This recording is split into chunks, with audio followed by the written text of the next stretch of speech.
જય ભીમ નમો બુધાય સાથીઓ, હું અત્યારે જુનાગઢ જિલ્લાના માળિયા તાલુકાના જુથડ ગામે છું. જે તારા આંગળિયા પૂછીને જે કોઈ આવે રે આવકારો મીઠો આપજે, કાગ એને પાણી પાજે ને સાથે બેજી જમજે, એને જાપારે સુધી તું મેળવા જાજે રે આવકારો મીઠો આપજે. હવે સમગ્ર ગુજરાતમાં પૂર્ણાનુમોદન સંસ્કારમાં સદંતર મિષ્ટાન બંધ થઈ ગયું છે. જુથાડ ગામના પરિવારને અને ગામજનોને વિક્રમબોધ ખૂબ ખૂબ સાધુવાદ અર્પિત કરે છે. હવે બિલકુલ સાદું ભોજન. ધેલાણા મુકામે તો એક ધારાધોરણ કરી નાખ્યો કે જો મિષ્ટાન બનાવવામાં આવે તો એની ઘરે જમવા પણ નહીં જવાનું. બિલકુલ હવે આખા સમગ્ર ગુજરાતમાં 98% પૂર્ણાનુમોદન સંસ્કારમાં સાદું ભોજન બનાવવા માંડ્યું છે.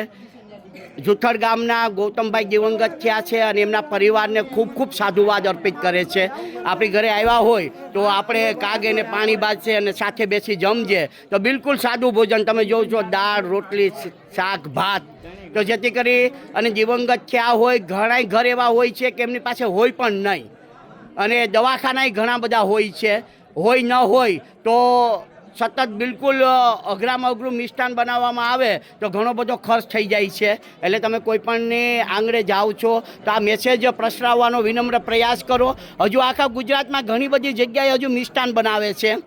તેને નમ્ર વિનંતી છે 10% લોકોને, 90% તો મિષ્ટાન બનાવતા નથી, પણ 10% લોકોને વિક્રમબોધ હાથ જોડીને નમ્ર અનુરોધ કરે છે કે દિવંગત થાય એની પાછળ આપણે મિષ્ટાન બંધ કરી દઈશું. બિલકુલ સાદું ભોજન. સબકા મંગલ હો, સબકા કલ્યાણ હો. વિક્રમબોધ.